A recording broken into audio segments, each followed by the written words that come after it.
case looks at how accounting affects behaviours using the example of university league tables. Firstly, we show extracts from leading rankings before discussing the findings of research investigating the behavioural impact of rankings on both individuals and institutions. Then we highlight how some leading universities are now taking a stand by withdrawing or not providing data to rankings bodies before reflecting on the inherent tensions in ranking activity.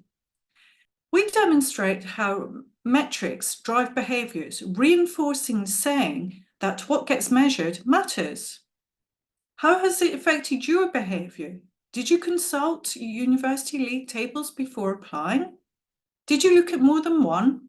Was your programme or university ranked the same in each? And how did they affect you? Here's an example from the top University World Rankings of 2024 and the Times Higher Education World University Rankings 2024. Notice the top three differ in composition and rank. Why might that be the case? Which one should we rely on? Well, it's not an easy answer. Let's look at the research. Since law school rankings were introduced in the United States in the 1980s, they were quickly accepted by the public as a useful measure of quality.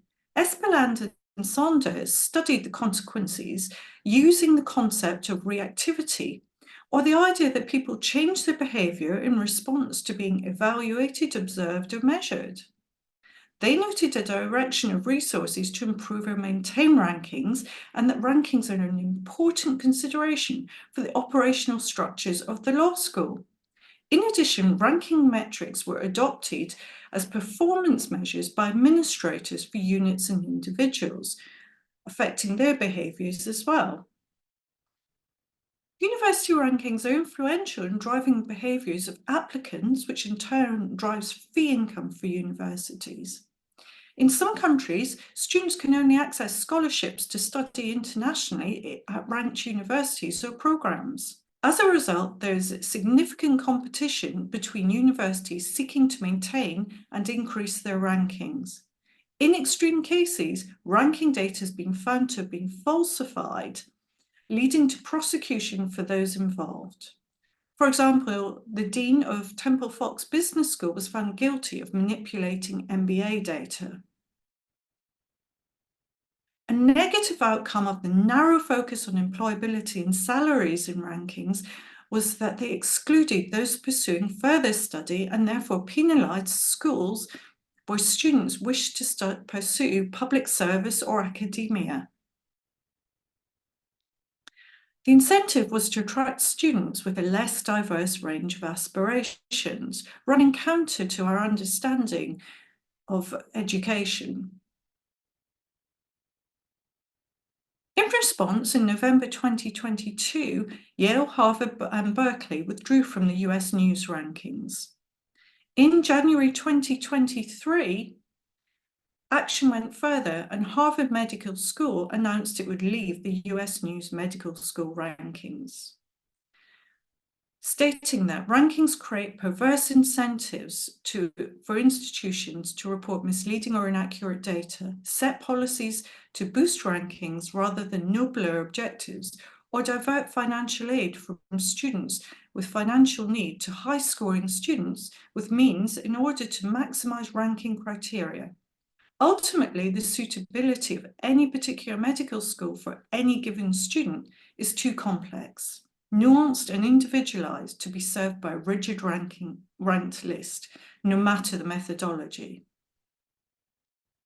Whilst rankings are flawed, and we should be critical of their approach to developing their algorithms, where data is not publicly available, they can offer a useful source of comparable information for applicants. European universities are starting to respond in a similar manner. In September 2023, the University of Utrecht was omitted from the Times Higher Education World University Rankings for 2024. It stated that it's no longer providing ranking organisations with the data they request. Its reasons were threefold. Firstly, rankings encourage competition and focus on details of the algorithm, whilst its vision is one of collaboration. Secondly, rankings don't capture the contextual nature of a university. And finally, data collection is time-consuming, diverting resources from other tasks.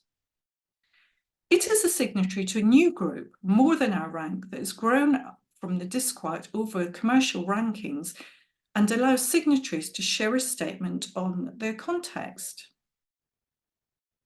Might the absence of rankings affect some types of universities more than others?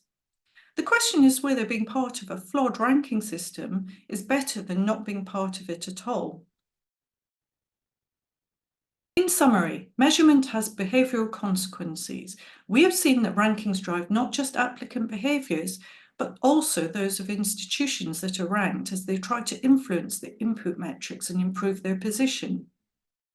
As a result, it is important to select the correct measures and use them in an appropriate way so that they do not result in unintended consequences in terms of data collection, presentation, and interpretation.